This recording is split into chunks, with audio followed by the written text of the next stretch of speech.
name of God, the most beneficent, the most merciful, today is an honor for me to be speaking again.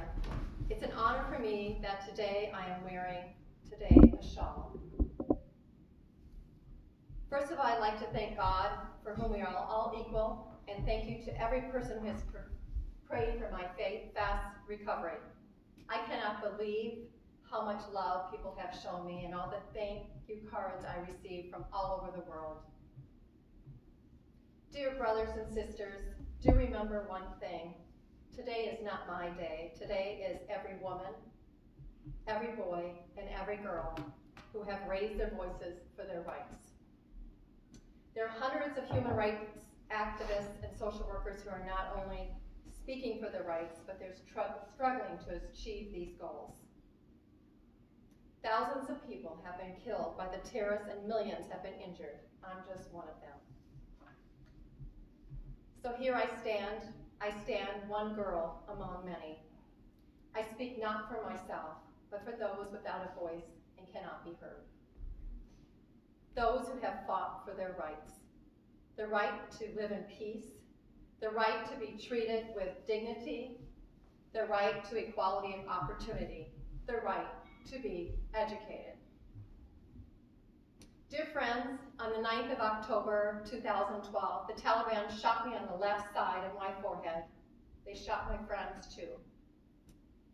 They thought the bullets would silence us, but they failed.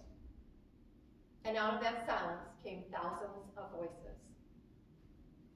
The terrorists thought that they would change my aims and stop my ambitions, but nothing changed in my life, except weakness, fear, and hopelessness died. Strength, power, and courage was born. I'm the same Alannah. My ambitions are the same, my hopes are the same, and my dreams are the same.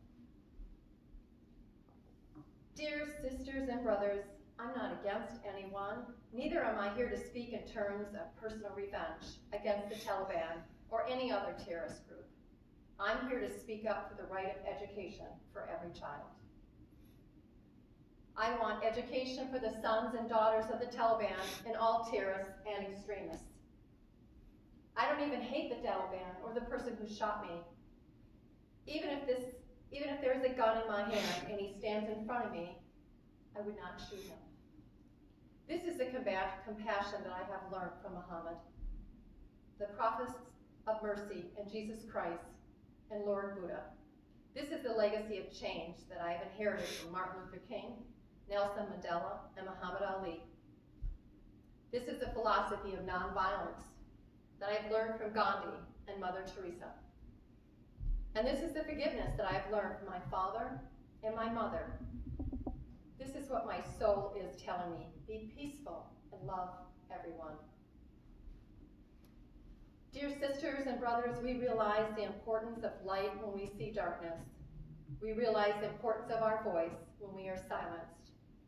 In the same way, when we were in north of Pakistan, we realized the importance of pens and books when we saw the guns. The wise saying, the pen is mightier than the sword. The extremists were, and they are afraid of books and pens. The power of education frightens them. They are afraid of women. The voice of women frightens them, and this is why they killed 14 innocent students in the recent attack in Gaeta. And this is why they killed female teachers and polio workers in Pakistan. This is why they are blasting schools every day, because they were and they are afraid of change, afraid of equality that we will bring into our society. I remember a boy in our school was asked by a journalist, why are the Taliban against education? He answered very simply, pointing to his book. He said the Taliban doesn't know what is written inside this book. They think that God is tiny, little conservative being who would send girls to hell just because of going to school. The terrorists are misusing the name of Islam and the Pakistan society for their own personal benefits. Pakistan is a peace-loving, democratic society. They want education for their daughters and sons, and Islam is a religion of peace, humanity, and brotherhood.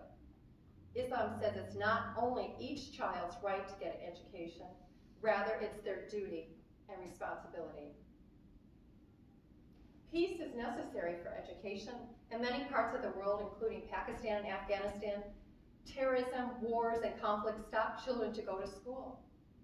We are really tired of these wars. Women and children are suffering in many ways in many parts of the world. In India, innocent and poor children are victims of child labor. Many schools are destroyed. In Nigeria, people in Afghanistan have been affected by the hurdles of extremism for decades. Young girls, they do domestic child labor and are forced to be married at a very young age. Poverty, ignorance, injustice, racism, and even the basic rights are the main problems faced by both men and women. Today, I'm focusing on the women's rights and girls' education because they're suffering the most.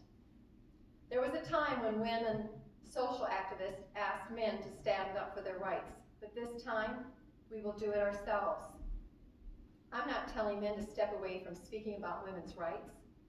Rather, I'm asking women to be independent, to fight for themselves. Dear sisters and brothers, now it's time to speak up. So today we call upon the world leaders to change their strategic policies in favor of peace and prosperity.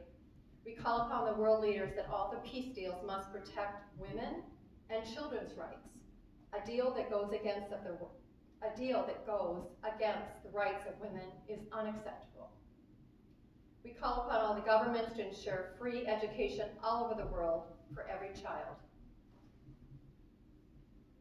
We call upon the governments to fight against terrorism and violence, to protect children from brutality and harm. We call upon the developed nations to support the expansion of educational opportunities for girls in the developing world.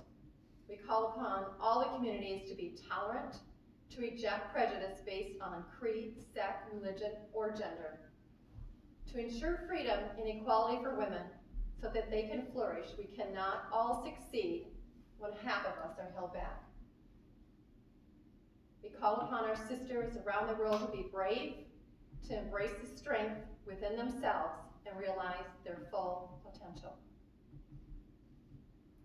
Dear brothers and sisters, we want schools and education for every child's bright future. We will continue our journey to our destination of peace and education. No one can stop us. We will speak up for our rights, and we will bring change through our voice. We must believe in the power and strength of our words. Our words can change the whole world because we are all together, united for the cause of education. And if we want to achieve this goal, then let us empower ourselves with the weapon of knowledge. Let us shield ourselves with unity and togetherness. Dear brothers and sisters, we must not forget that millions of people are suffering from poverty, injustice, and ignorance. We must not forget that millions of children are out of schools right now. We must not forget that our sisters and brothers are waiting for a bright, peaceful future. So let us wage a global struggle against illiteracy, poverty, and terrorism. Let us pick up our books and our pens. They are our most powerful weapons. One child, one teacher, one book, one pen can change the world. Education is the only solution. Education.